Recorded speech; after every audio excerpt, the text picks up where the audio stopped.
Hello, welcome to this webinar today. It's really great to be here with you and with my co-host Miriam, who will introduce herself shortly, and some three great speakers. So my name's Amanda Lake, and I'm representing the IWA Climate Smart Utilities Program, and I also work with Jacobs as head of carbon and circular economy in the water sector. So today we have a great lineup, and I'll just briefly go through some of the housekeeping for the webinar first, and then I'm going to pass across to Miriam to run through the agenda. So just briefly, the webinar will be recorded, and the recording will be available on the IWA Connect Plus platform for members. It will also be on the Climate Smart Utilities Library, which is an open access library, and just notes on speakers' material and responsibility there. And if we just move on to the next slide, please. If you do have questions, please use the Q&A box in your Zoom app. The chat box is for general requests and the introductions that we're seeing. Great to see people from all over the world here. So thank you so much for joining. But for questions, please use the Q&A box, and we'll have short time for questions after each speaker, as well as hopefully some nice time for discussion at the end of at the three panelists. With the three panelists. So with that, I'd love to hand across to my co-host Miriam, and we'll get started. We will, certainly. Thank you so much, Amanda. My name is Miriam Feilberg. I'm chairing the specialist group on sustainability in the water sector, and I'm also representing the Danish Association for Water and Wastewater Utilities. And I'm looking forward to this discussion, and it's really great to see so many signing up, and as I can see here, from all over the world. So we have put together a nice program for you. First, this introduction that we are doing now. Then we are looking into the planetary boundaries. What do we mean by that, and how can this be relevant for the water sector? Then we are, and this is Sarah Brodle Friis from the Technical University of Denmark and the company Envidan who will present that. Then we're looking into how planetary boundaries can be used in a utility perspective. This is Berit Goskesen from Frederiksberg Utility in Denmark who will present that.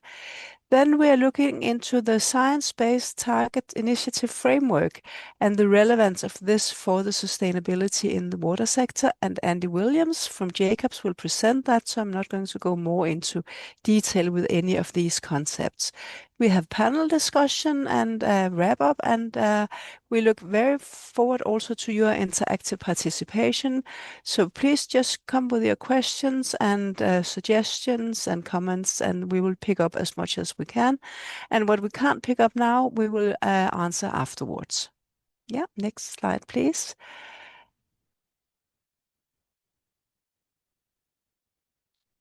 Yes, this is again the webinar on absolute sustainability and planetary boundaries. And as I just said, I'm representing the specialist group on sustainability in the water sector. We are some 25 people from all over the world in the management committee, and some hundreds in the entire specialist group. It's open for all members of IWA. We are organized in 5 working groups, and the working groups are also open for all IWA members. In the working groups, we're looking into industrial water needs, climate change adaptation, mitigation, links between this, is as a framework for water management and the impact in the water sector. We're looking into women and indigenous affairs. And the SDGs and the holistic package of the SDGs, it's our overall framework.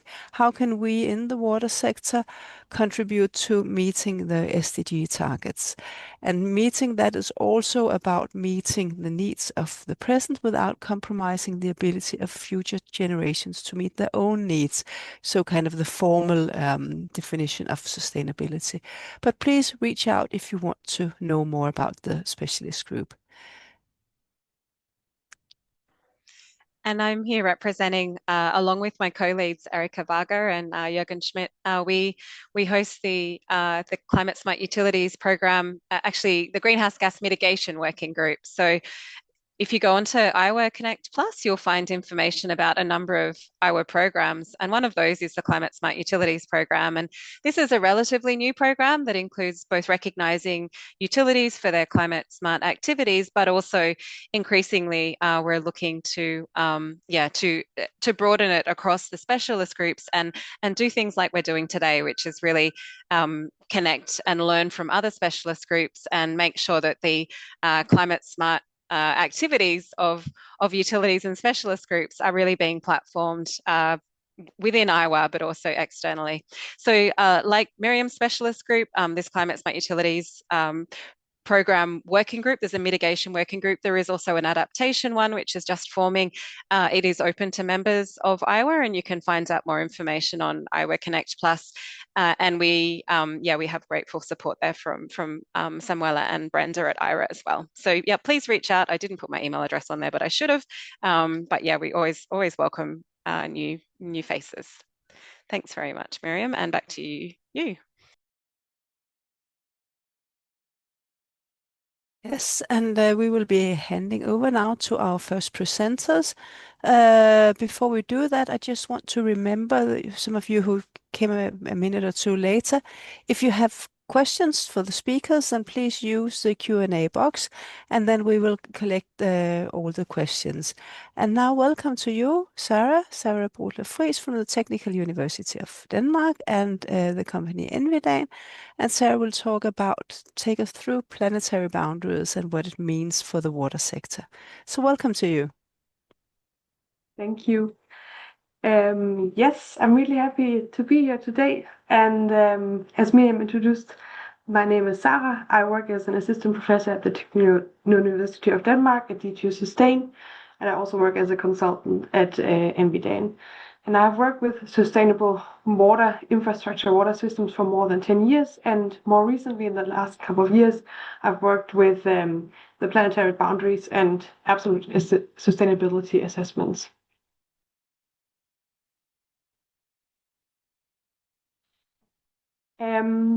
So today I want to give you an introduction into the planetary boundaries, and maybe some of these you have seen this like quite scary graph before. It shows the development of the planetary boundaries from 2009 until 2025. So as you can see, in 2009, 3 of the 7 assessed boundaries were crossed, and in 2025, 7 of the 9 boundaries were crossed and are now in the risk or high risk zone.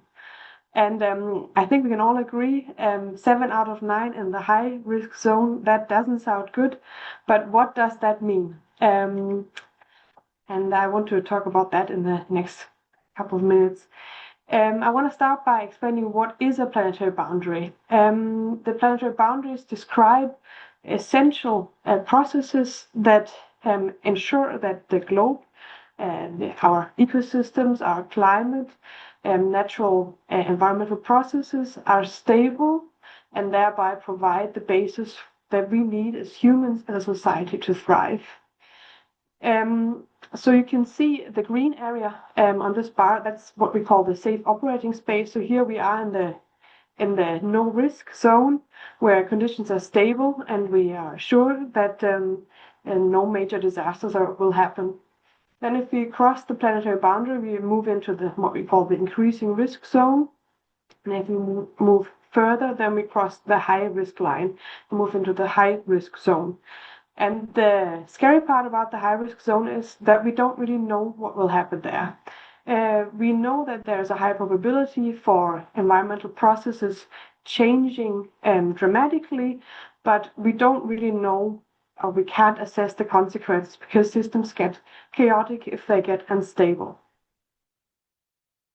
And I want to exemplify that with the planetary boundary for climate change, which is probably the planetary boundary that is most commonly known, which is also the basis for example, the Paris Agreement. Here we look into CO2 concentration, so atmospheric CO2 concentration in parts per million. And if we stay below a concentration of 350 parts per million, we are in what we call the safe operating space. If we cross 450 parts per million, we are in the high risk zone. And of course, there's a lot of science and research and models in the background and in defining these boundaries. But I think it becomes very visible if we look into this graph. On the y-axis, you can see the CO concentration in the atmosphere over the last 800,000 years, and on the x-axis, you can see the timeline, and you should be it's not linear, just so you so you know. But you can see that CO2 concentrations fluctuated quite significantly in the past, historically seen, and also after we've seen the first signs of modern humans around 200,000 years ago. Then the Ice Age came and not much happened development-wise there, but 10,000 years ago, CO2 concentration in the atmosphere became very, very stable. And that is what we now assume has been the major driver for society as we know it, being able to develop and thrive. So these very stable climate conditions have allowed us as humans to develop the societies that we live in today. And as you can see, things start to go wrong after the Industrial Revolution, and we have now reached CO2 concentrations that are far beyond anything we've ever seen historically. And we are changing concentration extremely rapidly.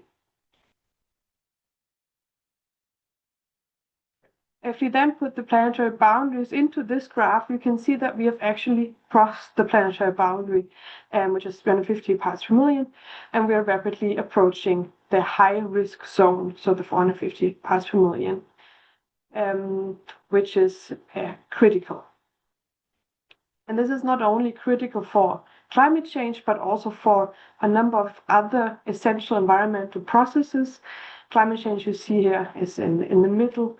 But also we have just crossed the boundary for ocean acidification. We have affected freshwater systems to a degree that now also has moved us into the risk zone. We have transformed land use, and we're rapidly approaching the high risk zone as well. And there's also a number of boundaries where we have exceeded the high risk zone. For example, the mitigation of biochemical flows. So it's the natural phosphorus and nitrogen cycle have been affected to a degree where we now are in a high risk zone. We are emitting novel entities to the environment, which are with a very high uncertainty bar, as you can see, because we have very limited knowledge of what this will do to environmental processes. And we are also affecting biodiversity to a degree that has moved us into a biodiversity crisis. But how is this relevant for the water sector? We can say that the water sector is affected by and in return is affecting almost all planetary boundaries. If we, for example, look into drinking water provision, of course we are a major driver in changing the natural freshwater cycle. If we look into wastewater management, we are emitting greenhouse gases in the treatment process, nitrous oxide and methane, and from sewer systems. We're also emitting nutrients, phosphorus and nitrogen, to receiving water bodies, and to some degree also novel entities that are transported in wastewater. And if we look into stormwater management, which often requires large areas, for example, for retention basins, we change the land use, and we, by implementing, for example, very large infrastructure projects like tunnels or concrete basins, we also have a very large climate footprint. And beyond that, we also have a lot of more indirect impacts that are either a consequence of these direct impacts or are to a smaller degree. But we can really say that there's no planetary boundary that the water sector is not affecting. For example, ocean acidification is affected by energy use in the water sector because this is a direct impact resulting from burning of fossil fuels.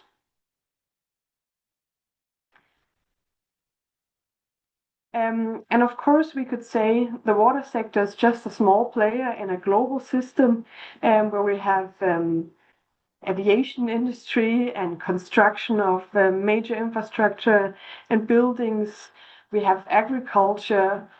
Why should we care? And I think the first argument for why we should care is the first slide that I showed, that we are in a very critical phase of the global development where we are exceeding boundaries and every step counts right now. But also, um, we have to do our part, and we have to find out how much is actually the fair share, how much are we allowed to emit and impact with water-related activities. And there are different ways to kind of determine what a fair share is. For example, how much greenhouse gases are we as the water sector allowed to emit? And very often they go from a global perspective to a national perspective. And I've chosen Denmark because that is the country that I know best. And then you go one step further and you allocate kind of from a national budget to a sector budget. So you say in Denmark, for example, we have this carbon budget and we divide it between transportation, housing, food, and so forth, and water-related activities. And this kind of has to go up to one sum that is within the planetary boundaries. And if we stay with this first step of the process for a second, already here it's very difficult to determine how much should be Denmark's fair share. What is very often done is it is assumed that everyone on this planet has the same right for emitting and impacting the environment. But some colleagues of mine here from DTU Sustain have looked into different sharing principles, and what I've just said is like equal per capita approach. If we use that, then Denmark still has the ability or has a budget left that we can work with and where we can emit more greenhouse gases. We should still reduce, but we have a budget left. But if we look, for example, into historic responsibility, where we account for that Denmark historically has over-emitted greenhouse gases and has long before used the carbon budget for the country, then we should already be negative. So we should not emit a single ton of greenhouse gases more. We should actually try to reduce or take greenhouse gases out of the atmosphere. So already this step is very controversial, and it's very difficult to determine how much is a fair share of the budget. But for simplicity reasons, I will stay with this left box, equal per capita, because it's kind of the most applied. And then move on to the next step, where we say, okay, now we have a national budget, but how do we then distribute the national budget between different sectors? And what is very often done is we look into how much money do people spend on different things. In Denmark, this is a very difficult concept to apply because the water price is regulated by the government. So water is the economic value of water in Denmark is not representing necessarily the actual value that it has for people. So if we use this economic allocation principle, then the water sector should only get 1% of the share of the safe operating space for Denmark as a country. So very, very small share. And then we can, of course, ask ourselves, okay, where does the water sector then stand? Are we within this share? And there are some preliminary studies for Denmark which show that we exceed our share of the greenhouse gas or the carbon budget 5 to 7 times. So we are far beyond what we should be emitting if we want to stay within the planetary boundaries. And again, this doesn't only apply for climate change, it also applies for some other planetary boundaries. We unfortunately don't have an assessment for all of them, but for some there has been an assessment, and we can see that especially also emission of nutrients, so phosphorus and nitrogen, is critical, and we should reduce these emissions further if we want to stay within a safe operating space. But of course, there's still a lot of open questions, like is the is the way we assign the safe operating space, is that fair? Is that correct? And then also we have one, as I said, preliminary study of a Danish utility where colleagues of mine have looked into how far are we from the planetary boundaries, but we lack knowledge, we lack cases, and we lack understanding of where we actually stand in the water sector. So how can we use the planetary boundaries to make the water sector more sustainable? You will hear some examples from Berit and Andy in a second, but the first step is always to kind of quantify the environmental impacts. And there's a number of different methods, which you will hear more about in a second again. For example, life cycle assessment, carbon accounting, so forth. And once you have this absolute impact, for example, tons CO2 per year, you can then see how far are we from the share of the safe operating space that is assigned to water.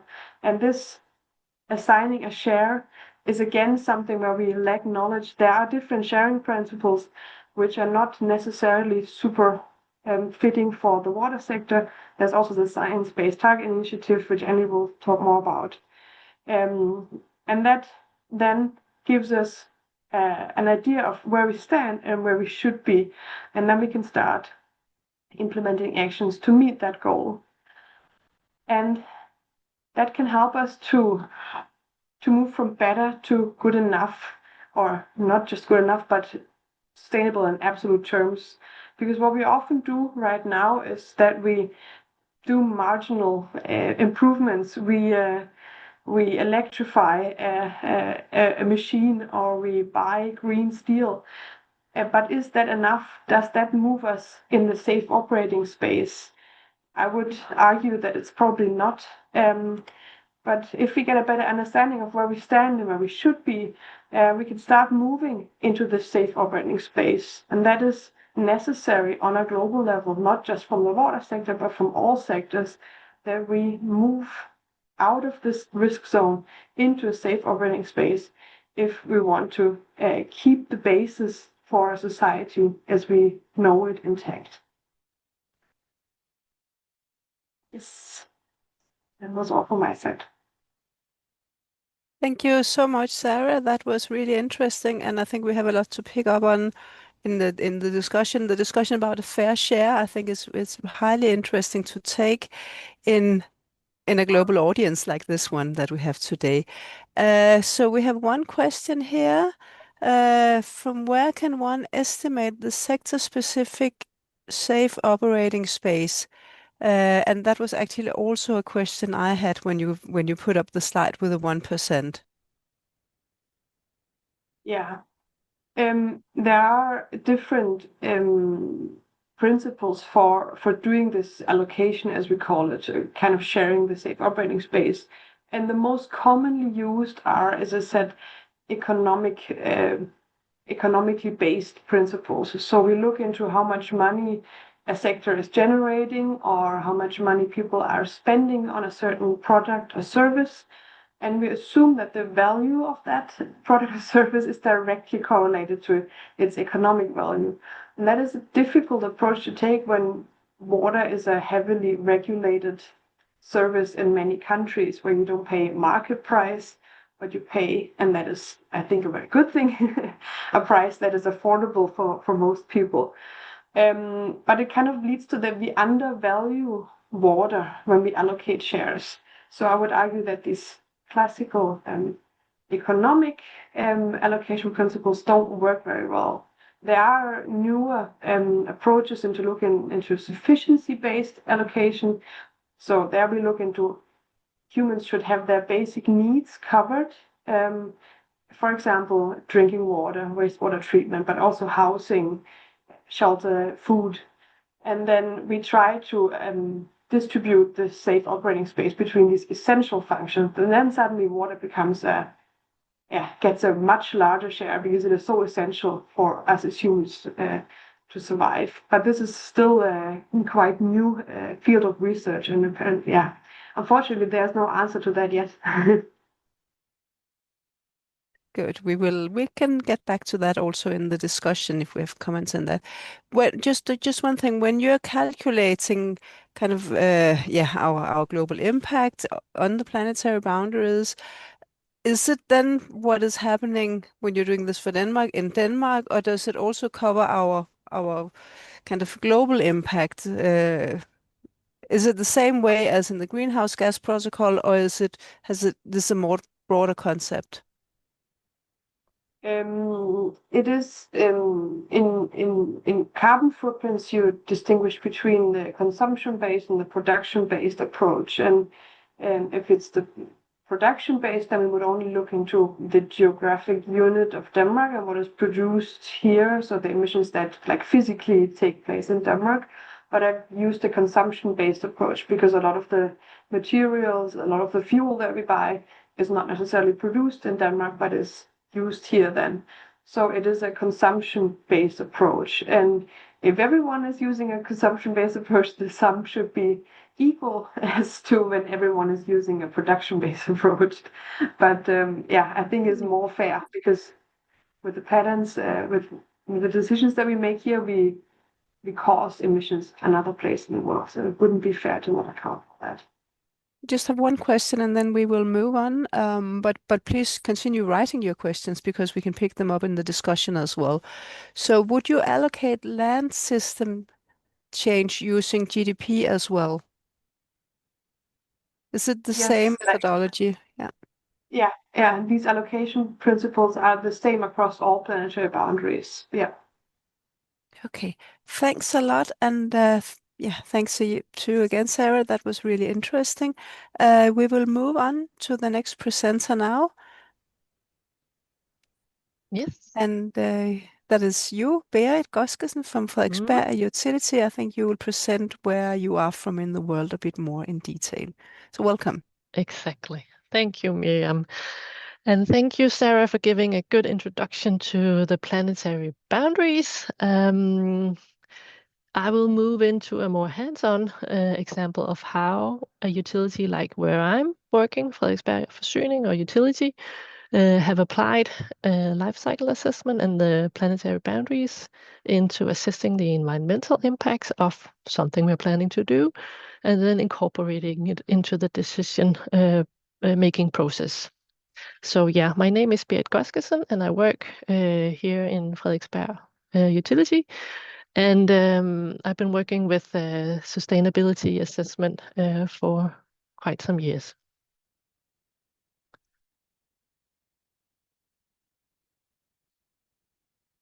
Yes. And this map on the left side is to show where in the world we are. I can see we have an audience from all over the world, and it's not very often we have such a large outreach, so that's really nice to share these things with you. But we're situated in Scandinavia, the northern part of Europe, and you can see where the red heart is. That's where I come from. And Frederiksberg Utility is situated in sort of the middle of Copenhagen, the capital of Denmark. So it's an independent municipality, but surrounded by the Copenhagen municipality. And we provide drinking water to our customers and have our own waterworks.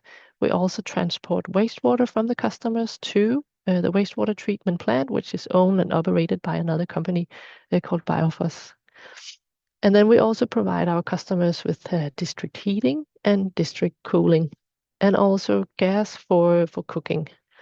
And then we have a renewable energy department too. And we are around 150 employees, and that covers all from planning, project operations, and HR, IT, economy. Yes. This illustration is taken from our strategy in our company. We see ourselves as a very important part of the foundation for life in Frederiksberg, and we use the triple bottom line approach to work with everything from planning a big project to everyday life. And the triple bottom line is often phrased as the profit, planet, people, or economy, environment, social, three dimensions of sustainability. To elaborate a little bit more on these triple bottom line, we say that when it comes to the social dimension, we're here to ensure a safe supply. We involve our customers in our decisions, and we take local responsibility, just to mention a few. On the economy part, we support the long-term development of our company, and we ensure improving the infrastructure, systems, and services at the right time. And then I will focus for the rest of this talk on the environmental part. Here we aim to reduce our footprints within 4 planetary boundaries. And the 4 planetary boundaries we have chosen to work with are climate change, biosphere damage, freshwater withdrawal, and novel entities. So we learned before from Sarah's presentation that there are 9 planetary boundaries, but we have chosen these 4 highlighted here on the left. Those are the 4 we would like to work with. And it doesn't mean that the other ones are not important, but to be more focused in our work, these are the 4 ones that we chose to put focus on. And how we do this is that we often do a life cycle assessment. If possible, if we only have economy data, then we can do the spend-based method.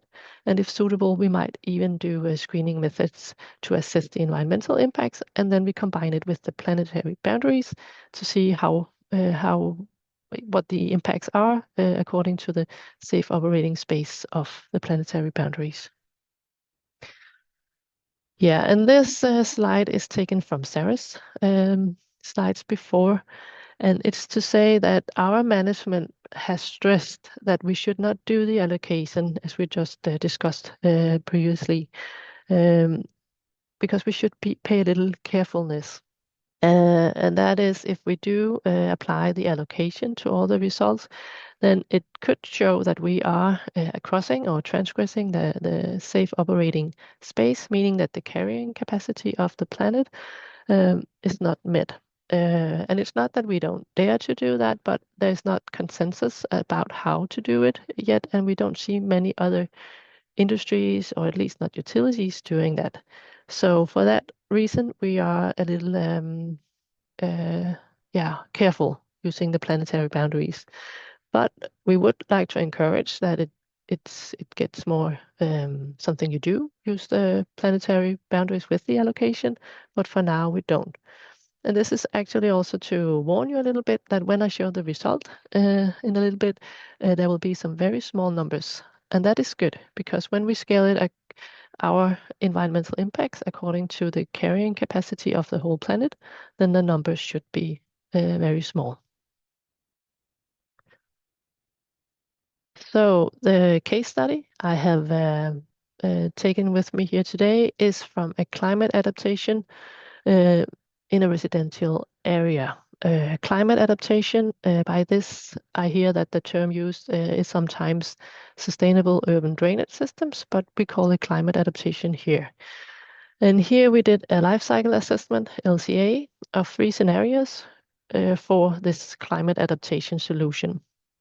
And those scenarios, they handle stormwater in a 400 cubic meter basin, and we took the perspective of a service life of 75 years in this area, housing 430 people. Here you see a photo of the area where the climate adaptation solution is to be built, and it's seen from above. We also see some colors where the blue ones are the areas where there's roof or road area that is connected to the retention basin and led into the discharge into the sewage system when with the sewer system. The red area is not connected to the sewer system, and the green one is where the retention basin is to be placed. And now I will dive into the 3 scenarios of this case study. The first scenario is an infrastructure with retention and infiltration under green areas. Stormwater is transported in concrete drains to plastic cassettes, where some is placed under the green area and some in the bottom of a basin, allowing water to infiltrate into the groundwater. So here actually the water can infiltrate and go into the groundwater. The second scenario is similar to scenario 1, except that the water in the basin is discharged to the sewer system. And then the third scenario is actually not where it's infiltrated on in the green marked area, but it's the retention basin is placed out in the road where you can see the small cars are.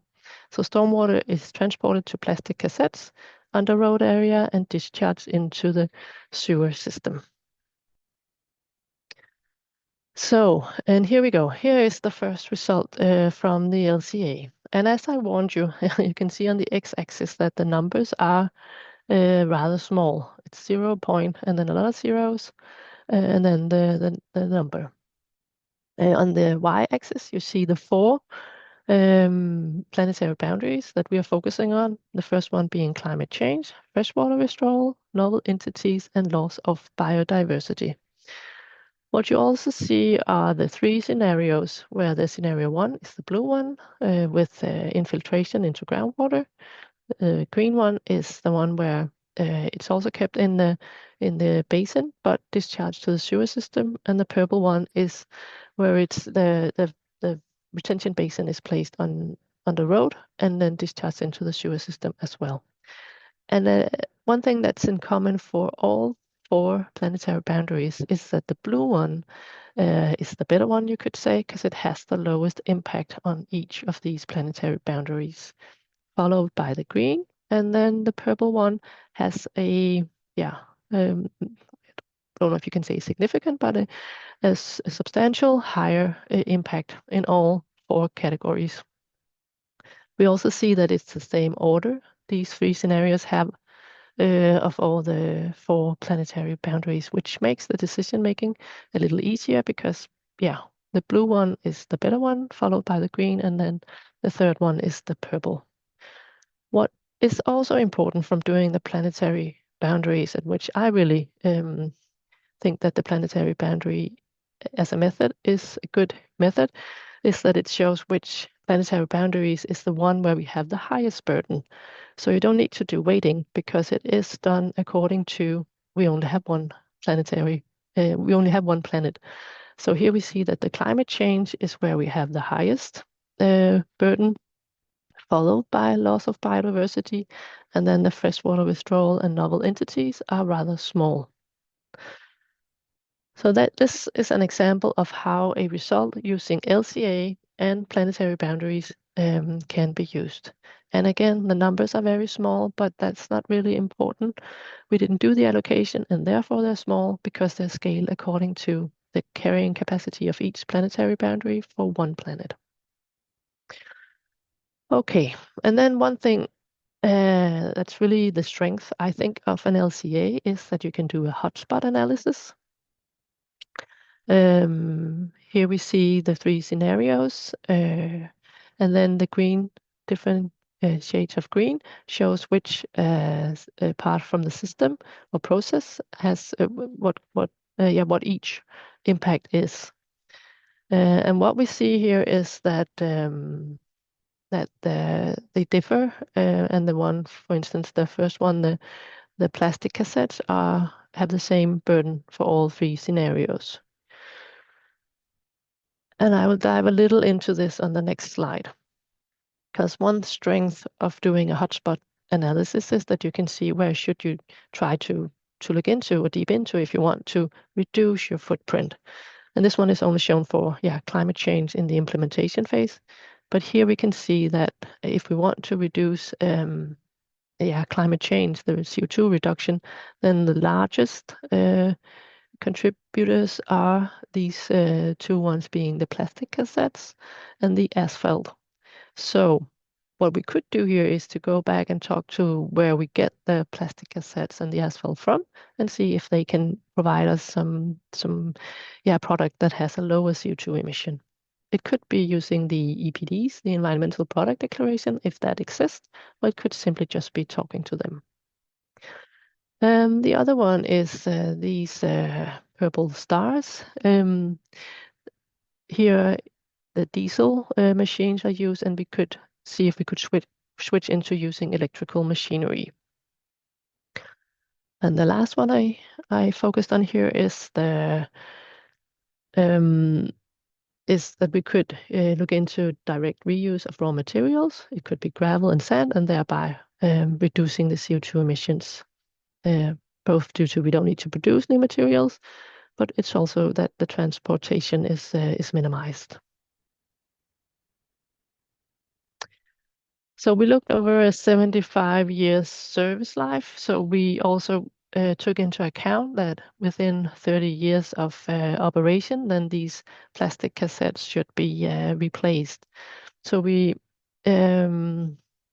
also looked into the renewal of the climate adaptations that was necessary over this 75 years lifespan. And here you see that as time goes, then you need to renew your system. And I guess the most important message, well, there might be more, but one important message is that the gap between the scenarios increases over these 75 years.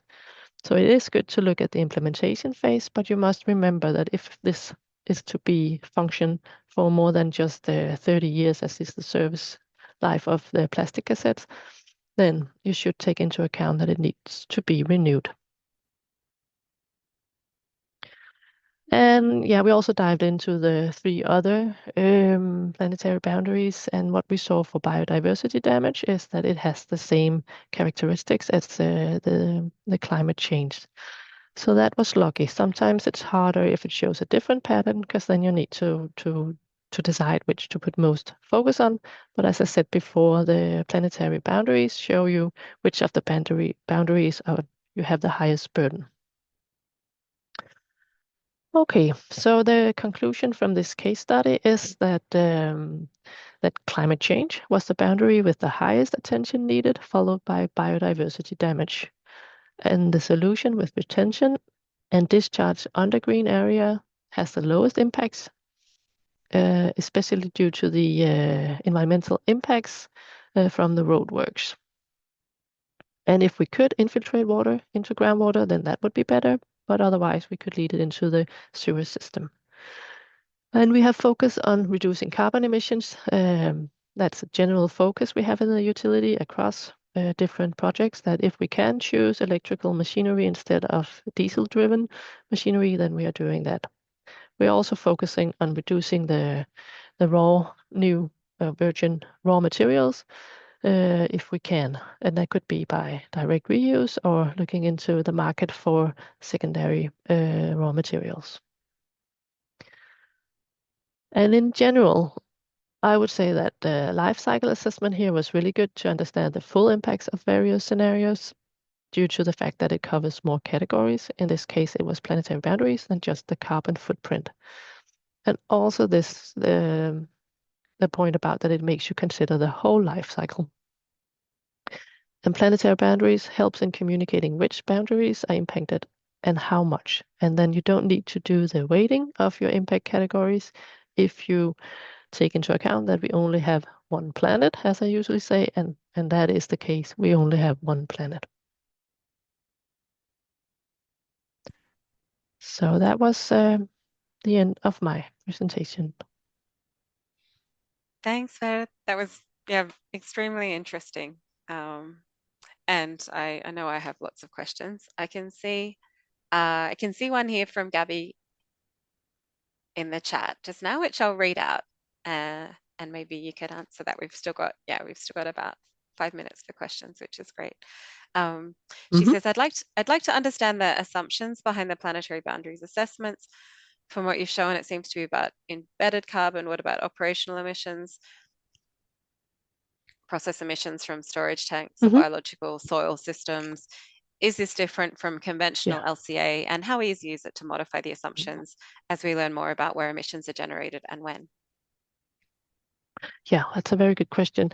Here we did a full life cycle assessment. So we included all the embedded carbon emissions and the direct carbon emissions from the maintenance and operation. So it is all included. All that we could identify is incorporated in this life cycle assessment.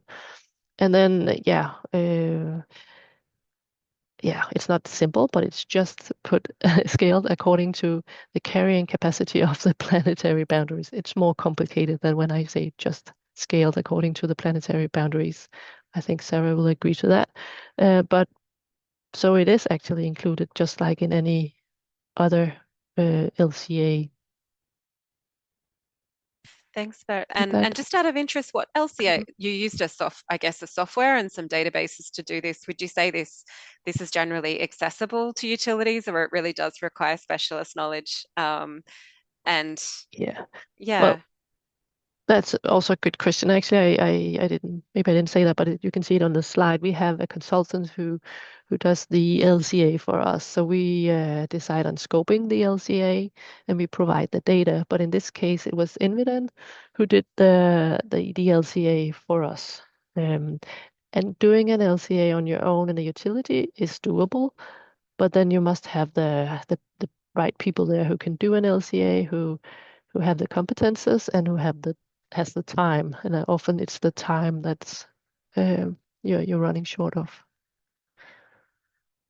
thanks, Barrett. And I guess I know Sarah's still on the call. I mean, I guess it's fair to say there's technology, there's platforms out there that can be used that generally Yeah. do require some specialist skills. And then there's a variety of databases that those Mhm. programs, like whether a Simmer Pro or I guess that's a Yeah. program, but then there's Yep. databases like EcoInvent or others. And I guess Yes. that's maybe something we can cover in a future topic, because I think even Yeah. Yeah. this Yeah. Yeah. information is not very accessible or people aren't necessarily aware. So it's yeah, no, it's very great, Mhm. great to hear. One Yeah. question There are from lots of sure. no, go on. Yeah, I there's just wanted to agree with lots you of that there are choices, lots of right? lots Yeah, of softwares and EcoInvent, I guess, is one of the big databases out there on the market, and we also have access to that and uses that. But there are several softwares, and we chose to work with one. But in my opinion, it's not that important as long as you just choose. Yeah, you make a choice and decide which one to work with and get familiar with. yeah. Thank you. A question from Fatima here is, do you think the rainwater harvesting system could help reduce the impacts of climate change? And is this approach applied Mm, in Denmark? So I guess this is like right now you've evaluated the climate impact, the emissions impact of these options. But in terms of, I guess, the mitigation, this is adding an additional mm. lens. Yeah. And I guess when you talk about rainwater harvesting system, then you're talking about collecting it and harvesting it and using it maybe in the same housing area for flushing toilets or doing your laundry. Here we didn't look into that. We just looked into having a basin where it could maybe provide some nice green blue infrastructure and then discharge it either to the groundwater or the sewer system. Um, but I if guess you as a mean mitigation, though, if use you're returning it to the environment, mm, as opposed to causing mm, additional flooding or surcharging of mm, sewers, then it has it has a mitigation impact potentially. But mm, um, mhm. this isn't explicitly this isn't quantified through, um, for example, the freshwater. You didn't choose the freshwater planetary boundary as one of them, but this could add And further it was very complexity and small here because questions. Yeah. yeah, and here we didn't use it for flushing toilets or doing laundry. If you do that, then you have you have a saving of your drinking water use. That's not part of this scenario, but I have been involved in other LCAs where you looked into that, and there is of course it's a good idea. You can reduce your freshwater use if you look into using the water, for instance. Yep. And just quickly, we just got one more minute. I can see just linked to that, in terms of the bioretention basins, I think, and maybe it's more of a detailed question for Sarah, but Gabby's follow-up question is, were there no assumptions about methane or nitrous oxide emissions from the retention time? I guess it's Mm, something of a biological system. There aren't great emission factors to use here, I yeah. suppose. It would be a Mm, challenging question, but mm. would that be one of the uncertainties, perhaps, if That the yeah, that would be an uncertainty, and we didn't include that. And maybe because we assumed that it's the same for all three scenarios. But yeah, it could be looked into. Sarah, go on. No, I wanted to say that we didn't look into these local effects, but we also assume that rainwater runoff is quite limited in nutrients. Like it probably is not a big source of nutrient or biological processes. But generally, we didn't look into the local impacts on site as much as like the global impacts in the holistic. value chain. That was Yeah. a limitation to the assessment, you could say. Yeah. No, that's great. Thank you for such comprehensive answers as well, ladies. Okay, we're at 10 minutes to the hour, so I think we're perfectly timed to move on to Andy next. If I notice there's one more question here, we will be able to still answer this either in the panel discussion or in the follow-up questions. So yeah, thanks very much again, Barrett. And I'd like to welcome my own Jacob's colleague, Andy, actually, to tell us more about the science-based targets framework and how it is being applied in the water sector. Thanks very much, Andy. Hi everyone. Thanks, Amanda. Yeah, I'm Andy Williams. I'm based in the Jacobs Carbon team in Manchester in the UK. And yeah, I'm going to focus today on Science-Based Targets Initiative, so SBTI, of which SBTs, science-based targets, are the targets within that framework that we can use across different sectors and in water, and indeed they are in use in water as kind of one of the ways to measure. It is focused on climate change or carbon impact science-based targets, but it's very much in keeping with the planetary boundaries discussion from the other two presenters, in that rather than setting an arbitrary target or a percentage target that you kind of set yourself, there is specific limits and frameworks to do with budgets that you can set that actually mean your emissions as an organization will be within that planetary boundary in terms of greenhouse gases.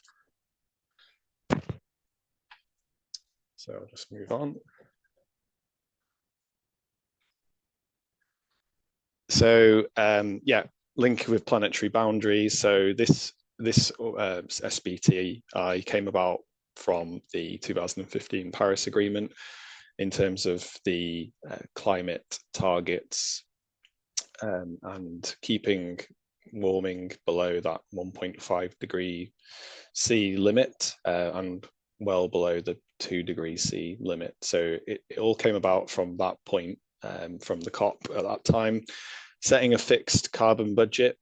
So that's all around, yeah, keeping within that boundary, as we talked about before, and actually working back from that boundary to scientifically determine what any organization's footprint should be that keeps within that limit at a planetary level. It's often seen as a gold standard for setting targets, and yeah, ensures that any targets that an organization sets are scientifically justified and aligned with global efforts to avoid dangerous climate change. So I should say that my presentation today is focusing on the corporate part of this, of the Science-Based Targets Initiative. There are around about 10 or 12 industry-specific pathways as well, and guidance notes. So there's one for cement, there's one for steel, there's one for buildings, there's one for financial institutes, and so on. But there isn't actually a specific one for water utility companies. So in that case, the advice is to use the corporate sort of cross-cutting standard for those types of organizations. And just to give you some brief overview of how it works, you broadly, it depends on when you set your baseline and your target dates. Obviously, 2050, the net zero target that from the Paris Agreement, is the sort of end point of all this, because that's in theory when we should all be at net zero.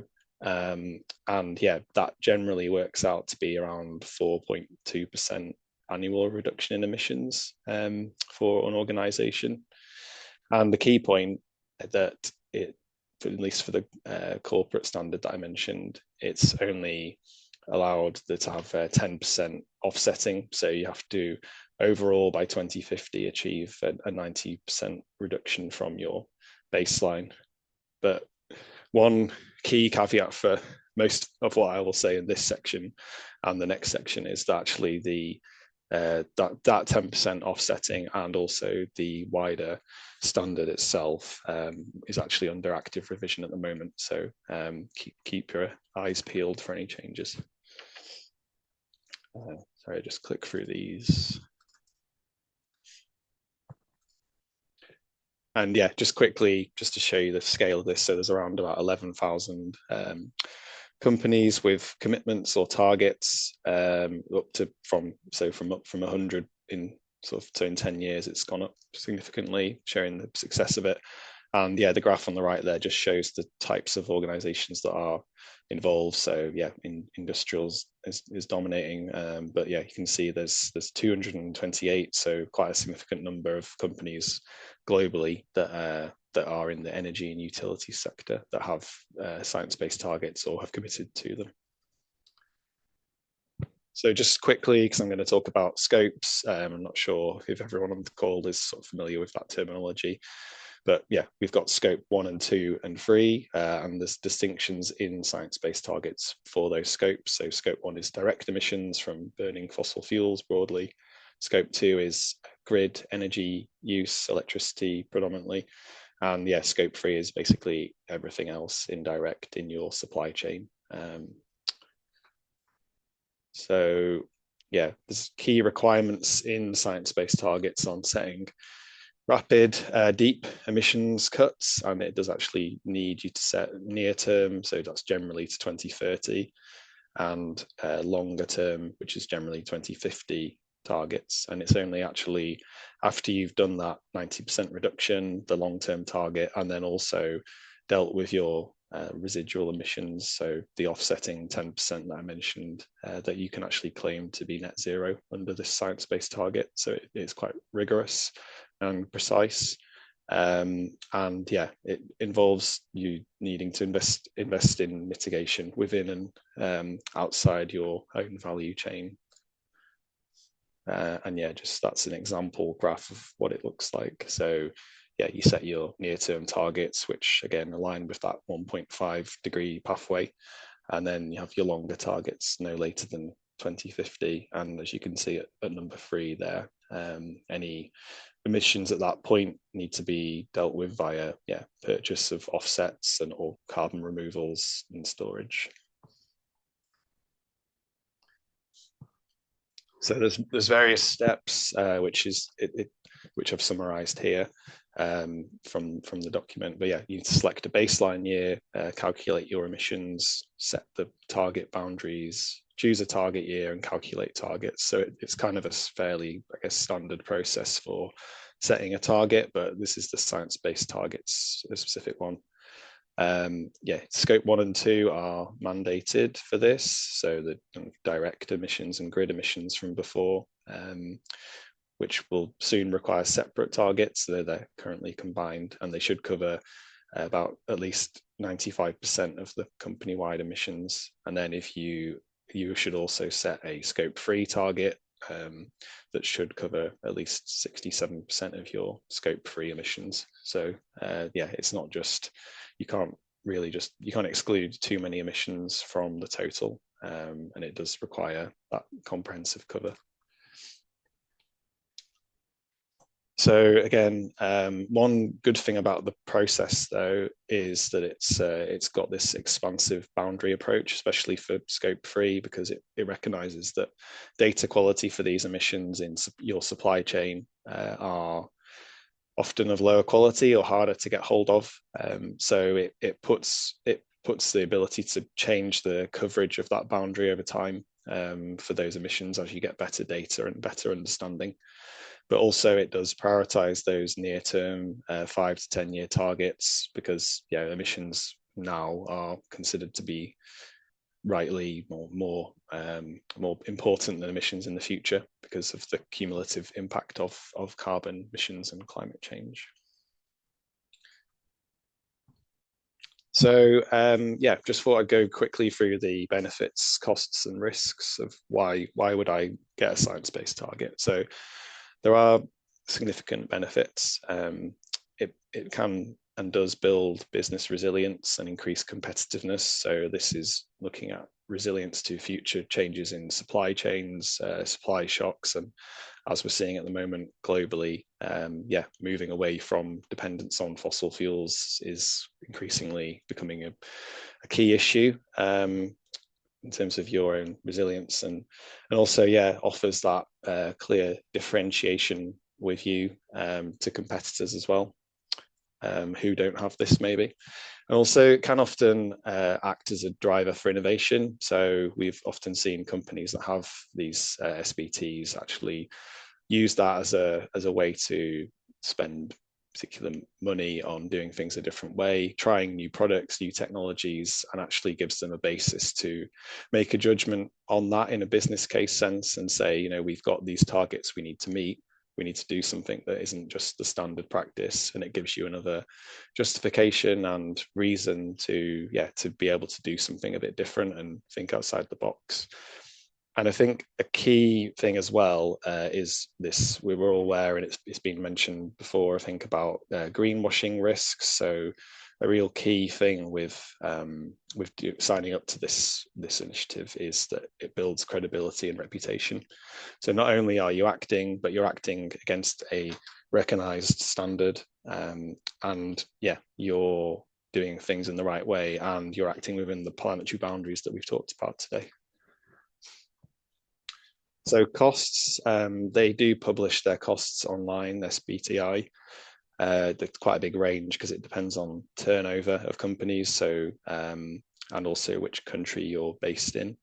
But yeah, it generally ranges for the sort of process to get your SBTIs, I guess, signed off and verified by the SBTI. So you have to go through a kind of verification process, like a sort of audit, I guess, and submit evidence, and then they approve your targets, and then they can be published.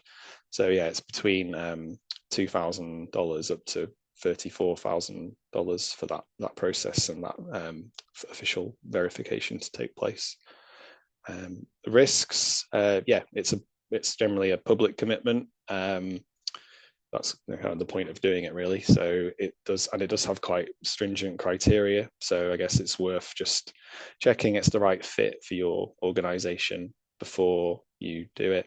But yeah, I guess it like with anything, if you sign up to something, then there's a risk you might not make it. So to judge how much of a risk you want to take with that. Just two examples here that aren't water sector specific, but I've got some of that as well later. But yeah, we are shamelessly promoting Jacobs here about having our own targets. We want very early organizations to get them. But basically just showing that, yeah, there's actually a range of pathways that you can put in here in the graph on the left. So there's our target is the 50% target by 2030 from the 2020 baseline, but there's also various pathways within that to sort of meet 1.5, which is the ultimate aim in terms of the Paris Agreement, and then there's also the 2-degree pathway as well, which sort of acts as a fallback, I guess.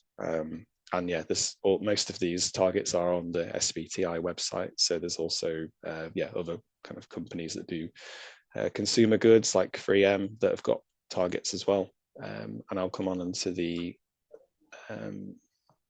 water sector. So 2 UK-based utility companies, water providers. So there's United Utilities there have set a series of SBTIs that are publicly released and verified by the SBTI, and Severn Trent as well have also submitted their targets. So they both have targets to reduce those short-term ones that I mentioned in terms of scope 1 and 2, and then they've got longer-term scope 3 targets as well as shorter-term ones.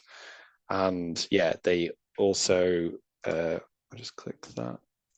They also have this target to engage their supply chain as well. So making sure that their supply chain, who will feed through to their scope 3 emissions, actually are taking action and have science-based targets themselves. So that should in theory feed through then, if their supply chain's all SBTI approved, then that will have a positive impact on them. And yeah, I just wanted to show that the two sort of companies have a fairly similar targets, which makes sense with I mentioned at the start, the sort of 4.2% reduction per year. So they have got some slight differences because of different years, but broadly they've got similar-ish targets. So yeah, interesting to see that, and yeah, showing that there's probably other examples as well outside the UK that have signed up from a utilities point of view, and there's obviously about 11,000 companies in total. So just a couple of key challenges that I wanted to point out. So yeah, we've mentioned it in the questions and the speakers, but yeah, specifically for the water industry, this process emissions from wastewater treatment. So that's a big challenge for the water sector and falls under scope 1. Severn Trent have highlighted that as a problem for them, and yeah, it's quite a challenge because it's not linked directly to energy use like yeah, kind of electricity is, etc. So it's sort of not as clear as to how to reduce them, or at least not at scale, or it's still being worked on in the industry. And also, yeah, the other key challenge I'd like to highlight is that it's not necessarily for infrastructure projects. So it can be challenging for organizations that, especially if they're just delivering a single piece of infrastructure as a standalone project, it's quite hard to get that to fit in. And there's challenges to ongoing infrastructure organizations as well, due to investment cycles, which I'll show an example of, a made-up example on the next slide, I think it is. So there's challenges there with increases in spending, and also the timing is important of when you set your baseline and when you set your target date. So to show what I mean by that, as a challenge for utility companies, this is just fictional data, but certainly in the UK, in water sector, we work on these 5-year cycles of investment. So yeah, just to highlight that if you set your baseline there and the first star in year 1 in 2020, and then your target would say be in 2027, the blue line showing how your investment looks over each 5-year cycle. So if your target happens to be at a point in your cycle when you're investing a lot of money and spending a lot of money, then you've got a bigger challenge than if it was at year 5 of the second cycle there, because obviously that's the peak of your investment. So it just means you've got to decarbonize more because you're spending more money, investing more in your capital works, etc. So yeah, a few ways to help with this. One can be to set intensity targets, although they do need to lead to absolute reductions, and you have to check with science-based targets if those types of targets are acceptable to them. So yeah, just something to be in mind there. And just a case study. So this is from United Utilities report, the annual report that they released, showing how their SBTs fit into their investment program. And yeah, just to highlight that some of the analysis we have done for them without going into the detail. But yeah, they've got the recognition that to meet net zero, they're going to have to, as I showed in the previous slide, they've got increasing investment over time and changes to investment. So they're going to have to, bear that in mind when they're looking at their pathway. And something we did for them was just to look at how we could balance investment pressure, increasing emissions, with general decarbonisation in the economy. So that graph that's overlaid there is the Committee on Climate Change, shows how business as usual pathways in the UK will reduce each sector. So we looked at the impact of that, sort of, I guess, general societal decarbonisation, and then also looking at extra green investment on top of that to close the gap between the increase from the investment, and then the decrease from the sort of societal decarbonisation from the grid being greener, etc. So yeah, just if you are looking at forecasting this, you probably need to consider those conflicting pressures in different directions. So yeah, that's me. So happy to take any questions. That is good to hear because we actually have a lot of questions for you. If you have questions for the speakers and for the panel discussion that we will have in a few minutes, then please write them in the Q&A because that's easier to get them. But I just picked one question from the chat. I think it's quite interesting. Is it mandatory to set targets which aligns to SBTI, and will there be changes in the SBTI if the main objective of 1.5 degree is not achievable? This is No, because target setting is a long-term process and should be based on a concrete bias. sure. So no, it's not. It's not mandatory. It's yeah, it's a voluntary initiative to show, I guess, like a very high level of reporting, and that you are being proactive and taking action to to understand your emissions. What was the second part of the question? Sorry. No, it was more of a comment because it's a long-term process in setting Oh targets. yeah, But yeah. yeah, Other that means, I mean, 1.5 degrees. you say there's a gold standard for setting targets, Mhm. but still you set your own targets. That's your responsibility. Yeah, well, you do, but there's specific guidance on what those targets should look like, how they should be structured, and then if you want to do it, sort of have them published and recognized, you have to engage with the SBTI to get them approved and verified. So you make your own targets, but they have to be they have to be done a certain way to be approved. Otherwise, the SBTI won't approve them. Okay, and then actually the second part of the question was if there's you're expecting to have changes in the system if the 1.5 target is not met. Yeah, so like I showed on the Jacob on our Jacob's targets, there is actually provision to do a 1.5 and a 2 degree target. So there's different pathways because we're depending on who you ask, we're sort of already past 1.5 degrees. So yeah, and also I do know that SBTI are doing quite a major update of their standard at the moment. So I suspect they might be putting more emphasis on the 2 degrees or other like pathways as we've moved on quite a long time from well, we haven't moved on enough, but from 2015 when the original 1.5 degrees was set. Yeah, and it's interesting to remember this. I mean, in these days where huge amounts of oil are being released, where we could have moved so much faster towards decarbonization instead, then we wouldn't have been in this situation. There's another question here. With the water industry facing increasing pressures around customer affordability, resilience, and regulatory compliance, what do you see as key areas of improvement for how water companies can consider carbon reduction planetary boundaries with a need to deliver new infrastructure at pace?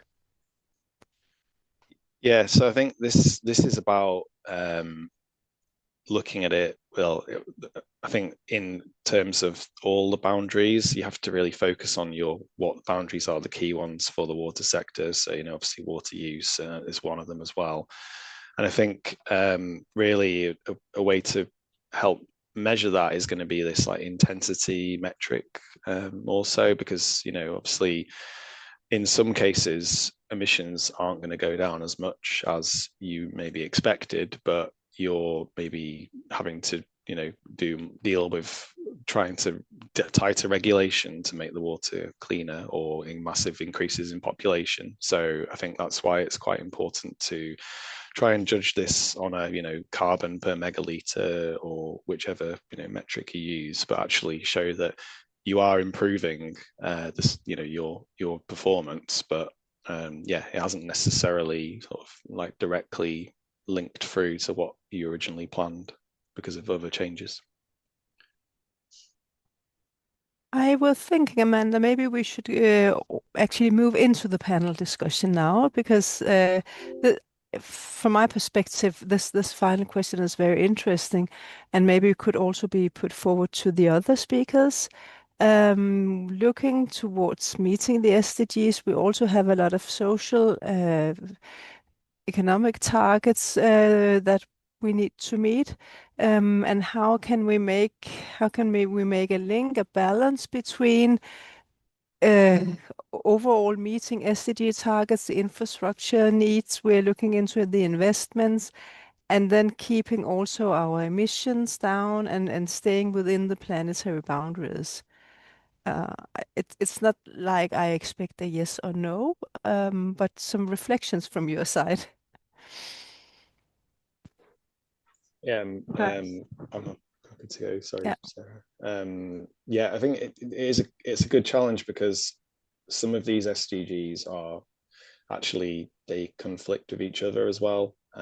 So some of them doing something on health might actually increase emissions. So I think, yeah, in a way, the key thing I've not really seen too much of is that prioritization and weighting between the SDGs. So I think that they the kind of you may have to decide which you want to focus on, and it might not be possible to improve all of them at the same time using the same methods, because some of them, yeah, can have some like knock-on impacts on the other ones. But obviously we should try to do that, but it just might not always be possible.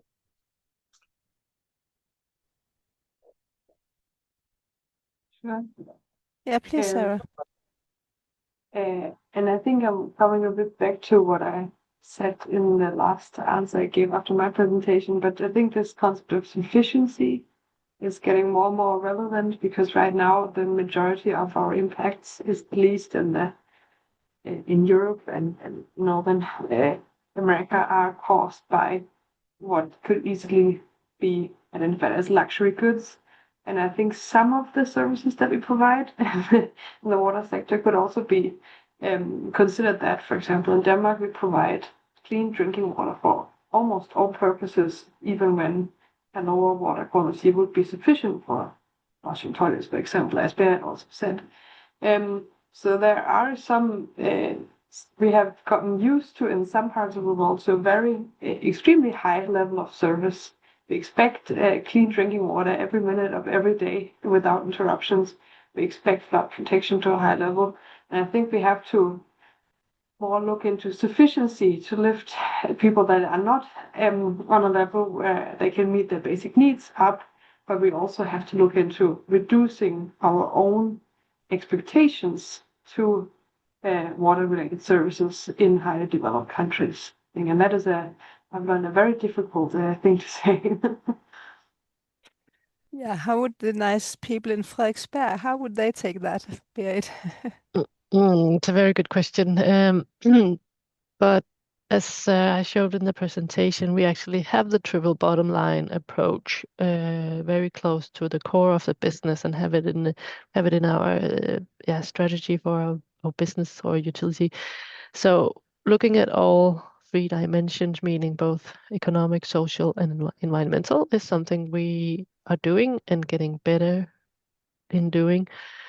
It's not gonna, I'm afraid it's not gonna solve that we are crossing the planetary boundaries. But I feel like, and I experience that we have not been that good at talking about, especially the social part and the societal aspects. So it seems like we sort of forgot that we are a utility, and that we are set in the world in order to provide a large or an area of people, or provide them these utilities, and that is, it has some really uh, extremely good things applied to it. But it's not going to solve the carbon CO2 climate crisis.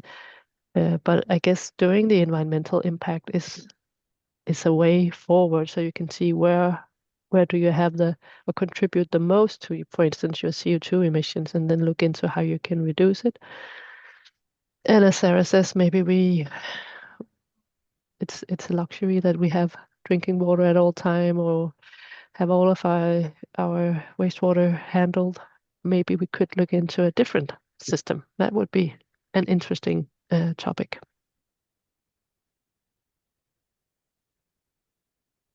So there's no yes and no, Miriam. No, there is not. I was just thinking, Amanda, do you have a comment or input to the discussion as well? And please, for the participants, you can still we'll take a few from the Q&A as well. And please, there's still time to answer some of your comments or take up some of your comments here. Yeah, thanks for inviting that, Miriam. I guess I would, if it's okay, Berit, I had one more question for you because I think when we see utilities doing, really making effort to do LCA work more than just carbon and beyond, with very nice support, obviously, Sarah, beyond just one planetary boundary, I think this is very inspiring. This is then part of one a sustainability assessment, and then we might say, well, there's only one planet. So in your case, you picked planetary boundaries of most relevance, but even if you'd chosen them all, you could say, well, they're equally, we have one planet. I really like this. But then we have the cost and what citizens believe cost, how much is cost worth versus our sustainability. And then I guess the, wider societal impacts. So I suppose in your utility decision-making process, I guess my question is, how do you try to we can feed these as inputs into a decision-making process. What Mm. what are Mm. some of the challenges, or how do you bring in, there's obviously the cost, and so Mm. we may have to consider a higher cost for a better Mm. societal or a better sustainability outcome. But those kinds of decisions and weightings really are a question for citizens, but then it's difficult. We don't have, citizens' assemblies or forum structures that allow us to really inform, have a really informed conversation, although maybe this would, maybe this is the Mm. direction we need to go in. But I guess, how do you try to use this information in the decision making and weigh it up with cost and I guess with other.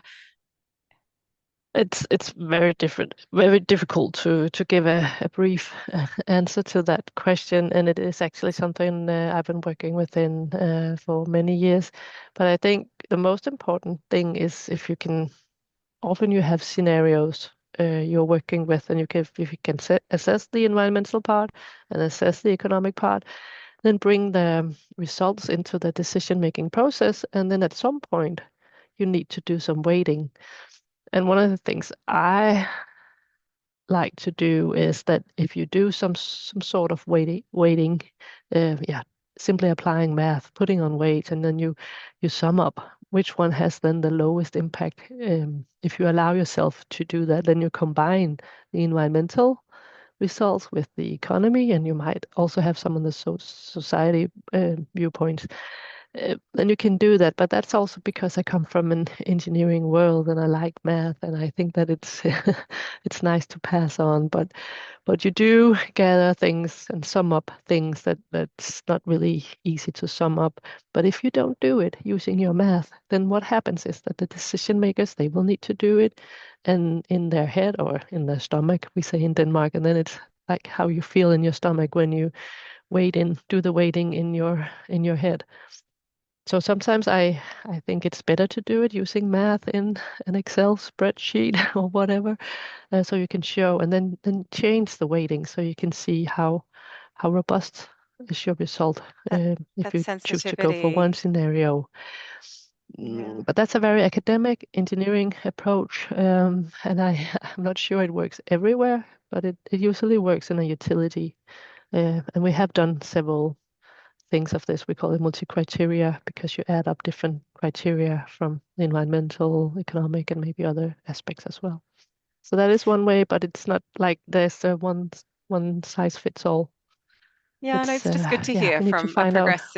progressive utility that's really trying. Mm. And I guess just linking one question from Kaz in the chat there, and that question is, should the regulator, government, or maybe mandate carbon or planetary money values? But I guess I would add, is that something the utility tries to do as well? Because we can put costs on some of these things. Of course, that is costs in our capitalism focused society, which is a source of Mm. the problems we're all trying to solve as well. But Mm. monetizing it under the current economic system, is that something that is That's also, one way you could choose to yeah. to go and put a price on everything. That's not what I personally prefer, because I think if you put money on it, then some people will listen more than others. And I think if you simply just use multi-criteria without a unit, that doesn't have to be money, and I think that's stronger. But again, there's not a one size fits all. Yeah, thanks. And Sarah, I guess I don't know if you wanted to come in with anything, but whenever I look at the from a simplistic, like the LCA outputs can be so complicated to look at, and even the units confuse me so much. So I guess yeah, how is there a way of, like, in that translation, would you agree that that sort of bringing it into a multi-criteria approach might serve utilities is a good place to Yes, start? Yeah. I agree. But I also think the planetary boundaries are a good place to start to kind of communicating results, because it is difficult to explain, yeah, like all these equivalents, ton oil equivalent. What does that mean? Which is the common unit in LCA results. But if you can say this is actually crossing a planetary boundary, or we are within the planetary boundary, I think it gets a lot easier to communicate that. So that was also one of the reasons why we looked into it with like that, because it is actually, I've, in my experience, facilitating communication. We've also tried to put carbon costs, for example, on results, but I agree with Bear that it's kind of, it increases, it puts uncertainty on uncertainty, which I'm, being an engineer, and not a big fan of, and it also doesn't necessarily make it easier to communicate. As Bear says, it makes it easier to communicate to a very certain audience, but not to everyone. And it also kind of gets that environmental impact. The environment has an inherent value in itself that is worth protecting, which goes far beyond economic gains, I would say. So I'd like to comment on this. I'm not an engineer, you know that, and I actually found it quite easy to understand Barrett's demonstration that, okay, nature-based solutions are better for the planetary boundaries, are staying within the planetary boundaries, and even more so in a lifetime perspective. I mean, that if you can communicate it that easily, break it down into that. I mean, I think then it can help also enable change. But and but we need also to be able to communicate in that kind of level of simplicity, not only because I can understand it, but we need politicians and utility owners to change. Thanks, Miriam. Yeah. And maybe one final one for Andy, and then I think we'll wrap up. But Andy, would you see the benefit in there being a water sector specific science-based targets framework, or do you see that there's enough there with all its challenges as it is? Just because it's a question that's been on my mind the last few years, and I've sort of talked to people about it and tried to work out how you even would make that happen. But yeah, from your experience, what would you say? Yeah, I think so. Because certainly in the UK, I think a problem we currently have is that the kind of the targets that is set at the UK level. So it's like basically the UK government's net zero target, and then they don't properly allocate it down enough to industries or sectors. So this isn't the science-based targets, but I think basically something for the water sector, whether it be science-based targets or from the government or somewhere, where it said, okay, like this is the budget for the water sector, or and then could say, okay, each company in the water sector, you could kind of start to divide it down to a certain level. Where that level is needs discussion, Hmm. but I think that would give more ownership, which I think currently it's kind of everyone's problem, but no one's problem in Yeah. some ways. So I think, yeah, I agree. I think having a science-based target for the water sector specifically would be a good thing. And then we can move up to all the other 8 planetary boundaries and have targets for each of them, right? Yeah, yeah. Start with I guess, like, yeah, carbon's kind of in some ways better understood, or at least talked about more and understood by the public than some of the other ones. I think so. Yeah, that's probably we've got kind of decent data on some of that. So yeah, maybe we Oh, start with that that's, one and then. yeah, great. That's Thank you an so that's a much. very interesting perspective for future discussions, I think. I agree. Yes, we should bring up the slides again. And I think we've got one announcement about our next webinar and plus a few other links, which I'll let Miriam do as we wrap up. And thank you all. Yes, so we have very little time now. I just want to bring to your attention that we have a webinar. It's early June and not exactly the 9th, I think. But then we will be looking into more deeper into all the sustainability elements and how you can work with sustainability, meeting SDGs at a strategic level, build your strategies around sustainability, and how ESG, sustainability reporting, can support this.